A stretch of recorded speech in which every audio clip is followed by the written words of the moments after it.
একদম নতুন রাঁধুনি অথবা যারা বাইরে পড়তে যাচ্ছেন স্টুডেন্ট, তাদের জন্য আজকে ভাত রান্নার রেসিপিটা শেয়ার করছি। ভাত রান্নার জন্য হাঁড়িটা অনেক ইম্পর্টেন্ট। এইরকম খোলামেলা টাইপের একটা হাঁড়ি হলে ভাতটা অনেক সুন্দর হবে। অনেক হাঁড়ি আছে উঁচু, ভিতরে একেবারে কম জায়গায় কনজাস্টেড, ওই টাইপের হাঁড়িতে কিন্তু ভাত ভালো হয় না, তাড়াতাড়ি নরম হয়ে যায়। তাই এরকম একটা খোলামেলা হাঁড়ি নেওয়ার চেষ্টা করবেন। প্রথমে আপনার যতটুকু চাল লাগে সেটা মিনিমাম 3 বার ধুবেন, কারণ আজকাল চালে এক ধরনের পাউডার ইউজ করা হয় এবং সেটা স্বাস্থ্যের জন্য কিন্তু ক্ষতিকর। তারা পোকামাকড় দমনের জন্য কিন্তু ওই পাউডারটা ইউজ করে।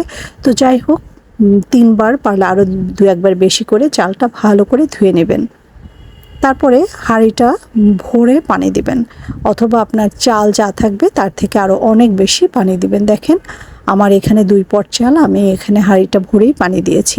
পানি বেশি দিতে ভয় পাবেন না, এতে করে ভাতটা বেশ ঝুরঝুরো হবে।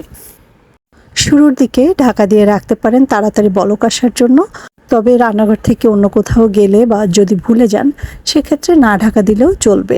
প্রথম দিকে জোরে জালটা দিলে 5 মিনিটের মধ্যেই কিন্তু আপনার চালটা ফুটতে শুরু করবে। আমি ঢাকা দিয়ে রেখেছিলাম, এই যে এখন ফুটতে শুরু করেছে। আমি এখন আর ঢাকাটা দিব না, খোলা অবস্থাতেই চালটা রান্না করছি। প্রথম দিকে বেশ কয়েকবার নাড়াচাড়া করে দিবেন, এতে করে কিছু চাল আছে দলা পাকিয়ে থাকে, তো সেটা আর হবে না। 10 মিনিটের মধ্যেই দেখবেন যে চালটা একেবারে হয়ে আসার মতো হয়ে গেছে। এটা চাল টু চাল ভ্যারি করে। কিছু চাল যেমন মিনিকেট চাল হতে একটু বেশি সময় লাগে, 10 মিনিট লাগতে পারে ফুটতে।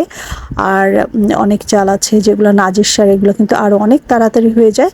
সো আপনাকে একটু চেক করতে হবে যে চালটা এরকম 95% মোটামুটি কুক হয়ে যাওয়ার পরে আপনি বুঝতেই পারবেন যে চালটার উপরের পোর্শনগুলো কিন্তু হয়ে গেছে, ভিতরে এখনও হালকা একটু শক্ত আছে। এই শক্তটুকু ঠিক হয়ে যাবে আমরা যখন চালটা দমে দিব। আমার ভাতটা 95% রান্না হয়ে গেছে। এবার আমি ঢাকা দিয়ে এর মারটা ফেলে দিব। এই কাজটা নতুন যারা একটু সাবধানে করবেন, হাত পুড়ে যেতে পারে। বিভিন্ন ধরনের মার ফেলার জিনিস আছে, তবে আমি আজকে এভাবে ঢাকা দিয়ে হাতেই বেসিনের মধ্যে মারটা ফেলে দিচ্ছি। 30 সেকেন্ড ধরে রাখলেই সমস্ত মারগুলো পড়ে যাবে।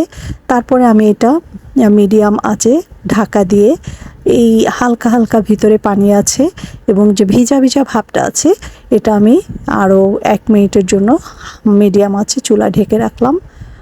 ব্যাস 1 মিনিট পরে আমার ভাত রান্না শেষ। যেই 5% ছিল সেটাও কুক হয়ে গেছে। আর দেখেন ভাতগুলো কত ঝরঝরা আর কত সুন্দর হয়েছে। আমার চালটা একটু মোটা, এই জন্য এরকম দেখাচ্ছে। আরও ভালো চাল হলে আরও সুন্দর ঝুরঝুরে দেখাতো ভাতগুলো। এই তো, আশা করি রেসিপিটি ভালো লেগেছে। সবাই ভালো থাকবেন। এই টেকনিকগুলো অ্যাপ্লাই করলে আপনার ভাতও অনেক সুন্দর হবে। বিদায় নিচ্ছি, টাটা।